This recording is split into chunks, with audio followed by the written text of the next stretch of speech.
So given my politics, it'll come as a surprise to some of you that I'm here to tell you we can learn a whole lot about teaching the whole child from the rich. So the rich are very generous with their advice to us, and so I can't take all of their advice, but I do want to offer at least 4 pieces of their advice to us, and then look at what they do for their own children as a measure of comparison. So Bill Gates, for example, in his first piece of advice to us, has told us that we should put an end to efforts to reduce class size. There's just no point in focusing on it. It isn't the route to success. And so in Detroit, the bankruptcy administrator has recently ruled that class sizes need to increase from 38 students per teacher to 43 students per teacher. So Bill Gates sends his children to a private school in Seattle, the Lakeside School. Do we expect that they benefit from Detroit levels of class size? You will be shocked to hear, no, they don't.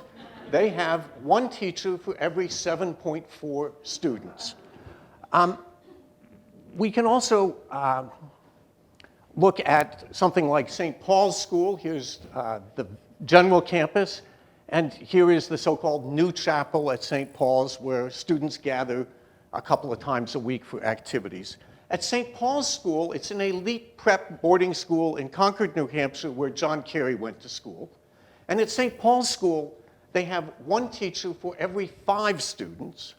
They've got 548 students, 112 buildings, 4 ponds, 2,000 acres. In the library, they've got 75,000 print books and 500,000 ebooks. They've also got 4 librarians and 4 library assistants, which means that they've got 1 librarian plus 1 assistant for every 137 students in the school. So the next piece of advice, the second piece of advice that the rich have offered to us, is that we should emphasize the Common Core. Local control is a thing of the past. All students should be learning the same things with an emphasis on English and math, preferably as taught from a Pearson textbook.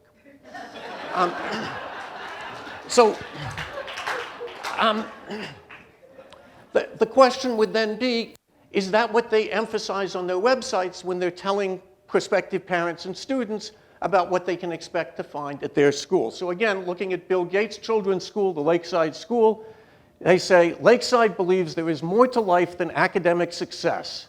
We offer a diverse array of activities, from leading-edge experiential learning programs to numerous athletics endeavors, arts experiences, and student activities and clubs. Or at St. Paul's School, where they emphasize that they offer 18 different art classes, from stained glass to architectural design.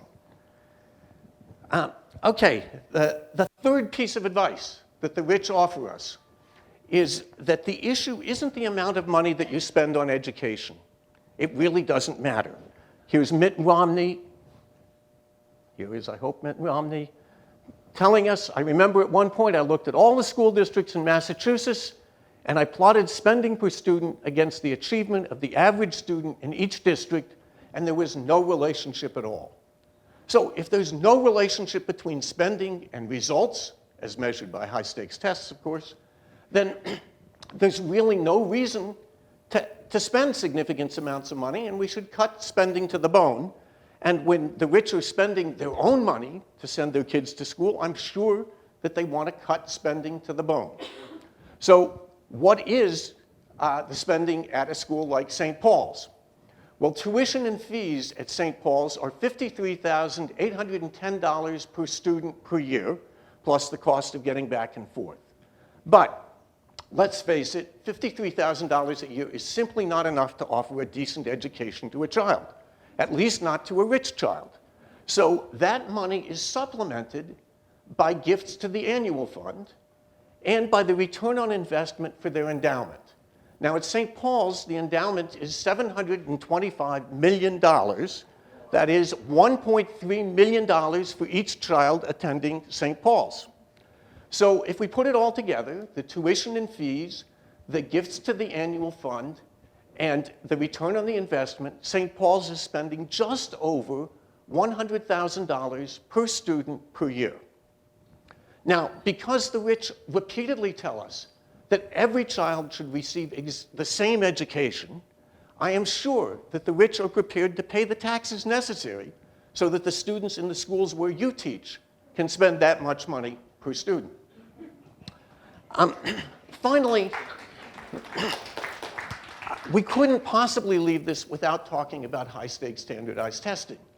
The rich are very insistent that the key to success for all students is to emphasize testing, testing, and more testing. And since they are willing to bless us with that much testing, imagine how much testing they must want for their own children, right? Well, again, surprisingly enough, you'll be shocked to hear this, but at the schools where they teach, where their students go, there is no high-stakes testing. None. They just zip, nada. They don't give standardized tests. And not only that, at Bill Gates' school, they specifically say it's important to note that students should be wary of spending significant amounts of time studying for standardized tests. So, what do we learn from this very brief excursion into what the rich do for their own children? I take two lessons away from this.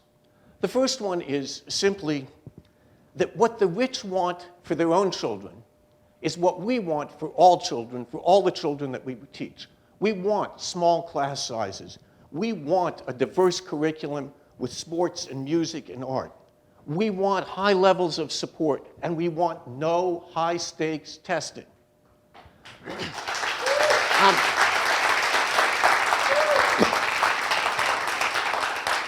The second thing is, the next time the rich or the foundations they support or the so-called experts that they hire start telling us what we should be doing in the schools where we teach, let's turn it around and say, what happens in the schools where your kids go to school? And let's talk about the hypocrisy of what you say is right for our kids, for the kids that we teach, and what you want for your own kids. Thanks very much.